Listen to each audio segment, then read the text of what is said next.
Bapak,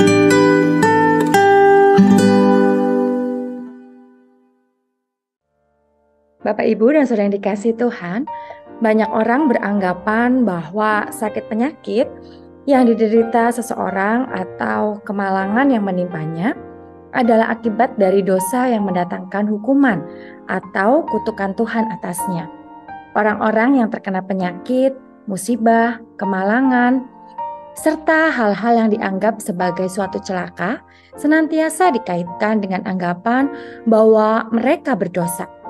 Sehingga sikap dan respons umum dalam menghadapi mereka adalah dengan meminta mereka bertobat. Kita mengingat kisah Ayub yang dituduh Elihu dalam penderitaan yang menimpanya di dalam Ayub pasal 35 ayat 6. Atau peristiwa orang yang buta sejak lahir dalam Yohanes pasal 9 ayat 2. Dan kejadian Paulus digigit ular setelah selamat dari badai ganas yang membuatnya dibuang ke laut dari kapal. Di dalam Kisah Para Rasul pasal 28 ayat 4. Mereka semua dikatakan telah atau memiliki dosa sehingga tertimpa kemalangan seperti itu. Lalu bagaimana pandangan GKI mengenai hal itu? Secara mendasar dan menyeluruh, dapat dikatakan adanya penyakit dan penderitaan disebabkan oleh dosa. Namun tidak bijaksana untuk secara otomatis menghubungkan suatu penyakit dan penderitaan dengan suatu dosa tertentu yang dilakukan oleh yang bersangkutan. Persoalannya tidak sesempit itu. Masih terdapat berbagai kemungkinan lain. Kesembuhan adalah karunia dari Tuhan. Tuhan dapat menyatakan karunia-Nya melalui berbagai jalan sesuai kehendak-Nya. Mujizatnya, bahkan juga usaha medis yang dilakukan oleh orang yang sakit atau keluarga. Ketidaksembuhan tidak otomatis harus ditafsirkan sebagai bukan kehendak Tuhan. Tuhan menuntun hamba-hambanya melalui suka dan duka.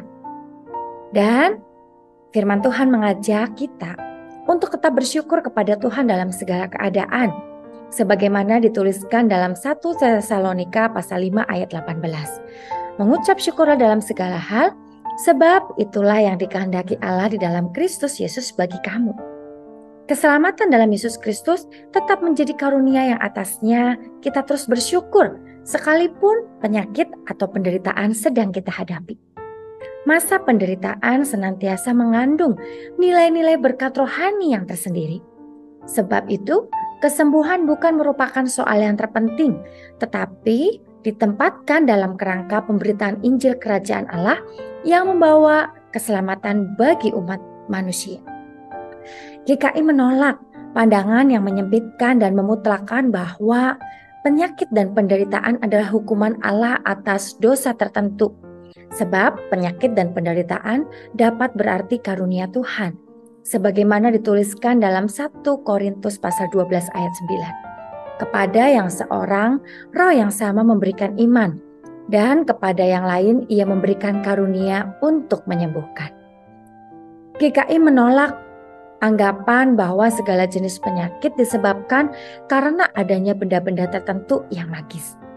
Dan GKI juga menolak sikap yang menempatkan karunia sebagai prestasi. Misalnya, karunia penyembuhan dianggap lebih tinggi daripada karunia yang lain dan sekaligus merupakan usaha manusia yang hebat dan berhasil menempatkan diri sebagai yang lebih tinggi.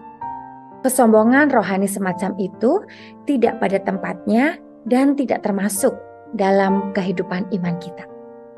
Mari berjalan bersama dengan Tuhan, baik dalam segala situasi yang baik maupun dalam situasi yang tidak baik, dalam suka maupun dalam duka, dalam sehat maupun dalam sakit.